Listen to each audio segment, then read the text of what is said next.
Shalom, selamat pagi kepada sahabat Fisdak dimanapun Anda berada. Salam dalam kasih Tuhan kita Yesus Kristus. Sebelum kita akan mendengarkan renungan pagi ini, mari kita berdoa bersama. Maha besar Tuhan Allah Bapa di sorga, Allah yang berkemurahan, Allah yang penuh kasih. Kami berterima kasih dan mensyukuri akan segala berkat dan kasih kemurahan Tuhan dalam hidup kami masing-masing. Di pagi yang indah ini ketika kami bangun dari tidur kami mau mendengarkan sabda firman Tuhan melalui renungan pagi ini. Dan biarlah firman-Mu itu dapat menolong kami agar supaya dapat mengerti akan maksud-maksud dan kehendak Tuhan di dalam hidup kami masing-masing. Dan biarlah dengan pertolongan Roh Kudus kami terus disanggupkan untuk melakukan pekerjaan Tuhan. Kami boleh melakukan yang terbaik untuk Tuhan. Dan biarlah Tuhan pakai terus kami untuk kemuliaan nama Tuhan sajalah.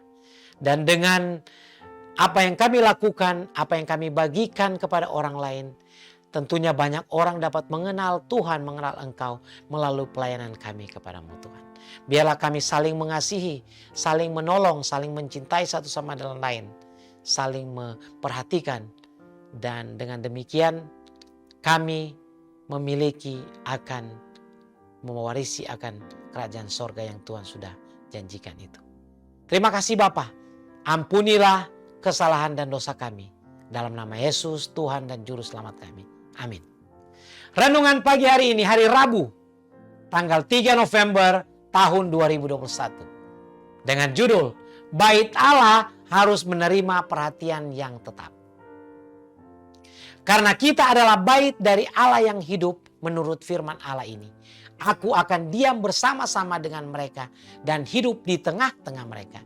Dan aku akan menjadi Allah mereka dan mereka akan menjadi umatku. 2 Korintus 6 ayat 16. Saudara-saudaraku yang kekasih, kita harus mematuhi hukum kerajaannya. Membuat diri kita menjadi yang mungkin bagi kita. Dengan sungguh-sungguh kita harus memupuk kekuatan tertinggi dari keberadaan kita. Mengingat bahwa kita adalah milik Allah, bangunan Allah. Kita dituntut untuk meningkatkan setiap hari.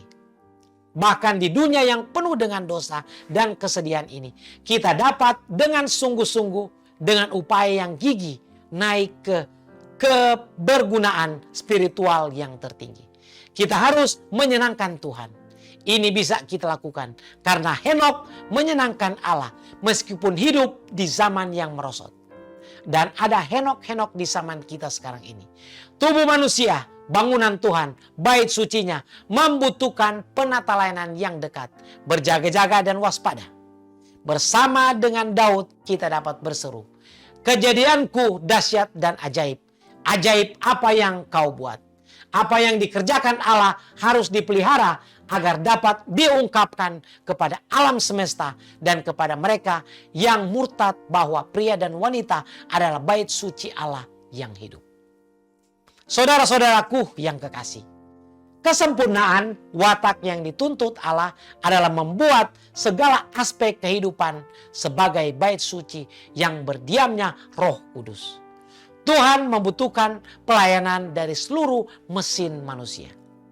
Dia menginginkan pria dan wanita untuk menjadi seseorang yang melakukan sesuatu yang mungkin dapat mereka lakukan sesuai dengan kesanggupan yang Allah berikan kepada mereka.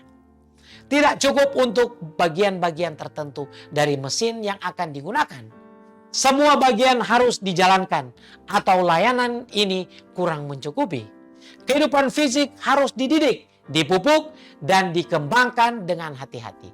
Sehingga melalui pria dan wanita, sifat ilahi dapat dinyatakan secara sempurna.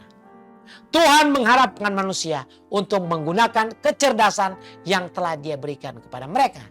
Dia mengharapkan mereka untuk menggunakan setiap kekuatan pertimbangan baginya. Mereka harus memberikan apa yang direncanakan Allah, tempat yang tertinggi bagi hati nurani.